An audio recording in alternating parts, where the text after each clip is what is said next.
Okay, let's just dive right in, shall we? We are tackling one of the most famously confusing, most debated, and honestly, maybe one of the most important ideas of our time, postmodernism. If you've ever felt like your head was just spinning hearing the word, trust me, you are in very good company. So let's try to get some clarity. It's wild, isn't it? For every person you ask, you get a totally different answer. Some people see it as this liberating, thrilling escape from old, stuffy rules. Others see it as a dangerous attack on the very ideas of truth and reason. And yeah, a lot of people just write it off as a bunch of academic gobbledygook. So, which is it? That's what we're here to unpack.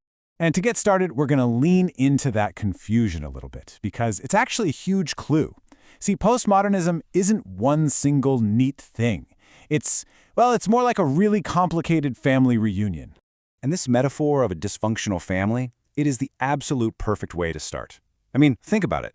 Its members argue all the time, they have totally conflicting worldviews, and some of them would probably deny they're even related. That's exactly why you can't just come up with a simple, one-sentence definition that makes everybody happy. This old story really hits the nail on the head. One thinker grabs the elephant's trunk and shouts, "It's a snake." Another feels the leg and is convinced, "It's a tree." Another touches the side and says, "It's a wall." See, they're all describing a real part of the thing, whether it's art or politics or history, but their conclusions are worlds apart because they're only grasping one piece of the puzzle. Okay, so to understand what comes postmodern, we got to take a step back. We need to get a handle on what modern actually was in the first place. Let's rewind the clock just a little bit. Modernity wasn't just a time period, a date on a calendar. It was this huge, grand, and incredibly optimistic project. It was the powerful idea that through science and logic, we could figure out objective truths, build a better society, and just keep marching forward, always progressing. It was a story built on certainty. So here's the crucial point. As you can see on the left, modernity made some really big promises. It promised us a world built on universal reason, objective truth, and solid foundations. And then, postmodernism comes along and just slaps a giant question mark next to every single one of those promises. So how does it do that? How does it challenge these huge ideas? Well, not by giving us a new set of answers. Instead, it does it by asking some very sharp, very uncomfortable questions. So let's frame postmodernism as 5 critical questions that really poke at that modern worldview. Let's jump into the first one. So, question number 1 gets at this idea of presence. Modern thinking kind of assumed that we could see the world directly, as it really is. But postmodernism steps in and asks, hang on, isn't our experience always filtered? Isn't it shaped by the very language we use, the culture we grew up in, our own personal histories? Now, this is one of the most famous and honestly most misunderstood phrases in all of philosophy. It is not saying that the world isn't real or that the chair you're sitting on doesn't exist. Not at all. It's saying that the only way you can think about, describe, or understand that chair is through the text of language and concepts. We are always interpreting. We never get that direct, unmediated access. All right, next up, it questions the whole idea of a single, true origin or meaning. For example, for centuries, we thought that if you wanted to find the true meaning of a book, you just had to figure out what the author intended. But postmodernism argues that once a book is out there in the world, it can have tons of valid meanings. The author's intention? That's just one interpretation among many, not the final word. The third question challenges the idea of unity. We tend to think of ourselves as having one stable, consistent self. But postmodernism suggests we're a bit messier than that. We're more like a collection of competing desires, different roles we play, and various influences. The same goes for big ideas or societies. They're not these perfect, seamless things, but patchworks of different, often conflicting parts. Now this one is huge. It's a critique of what philosophers call transcendence. Are the things we believe are true, or just, or beautiful? Are they really universal for all people, for all time? Or are they actually products of a specific culture, at a specific moment in history, maybe even serving specific power structures? Postmodernism argues these standards aren't handed down from the heavens, they're built, right here on the ground. And finally, this is such a fascinating idea. It asks how things get their definition.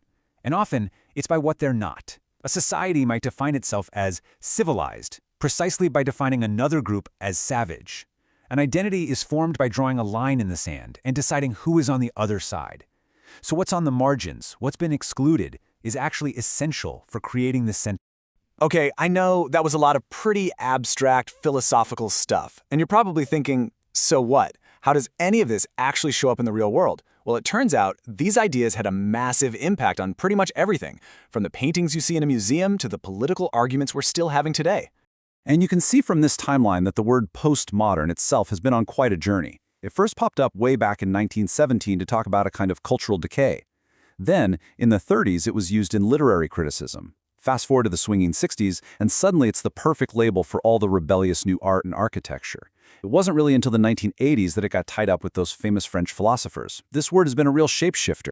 And for a really simple, concrete example, just look at buildings. Modernist architecture was all about clean lines, function over form, and that famous slogan, less is more. Postmodern architects took one look at all that sleek, serious stuff and basically said, are you kidding? Less is a bore. And they brought back color and humor and historical references. Now, this connection is really important. Politically, this deep skepticism of grand, universal stories really resonated with movements like feminism and multiculturalism. And it makes sense, right? Because these movements were all about challenging the dominant story, a story that had often presented a white, male, Western perspective as if it were the only one that mattered.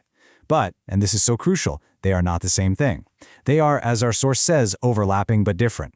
They might share some critical tools, but they each have their own histories and their own goals. So after all of that, all the questioning, the skepticism, the taking apart of our biggest ideas, we land back at the big question. What is the point?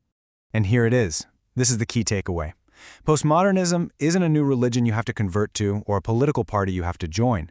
Its real value is as a toolkit. It gives us a set of sharp, critical instruments to help us examine the hidden assumptions and the power dynamics behind the ideas we so often just take for granted. I just love this quote because it cuts right through all those extreme reactions we talked about at the beginning. The goal isn't to be a trendy fan, but it's also not to condemn it out of fear. The goal is to just engage with its tough questions with a clear head. Ultimately, the postmodern project isn't really about giving us new, easy answers. It's not trying to build a new utopia, and it's not trying to burn everything down.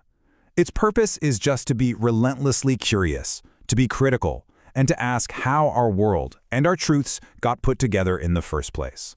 And that brings us to the final, really provocative thought that this whole way of thinking forces us to face.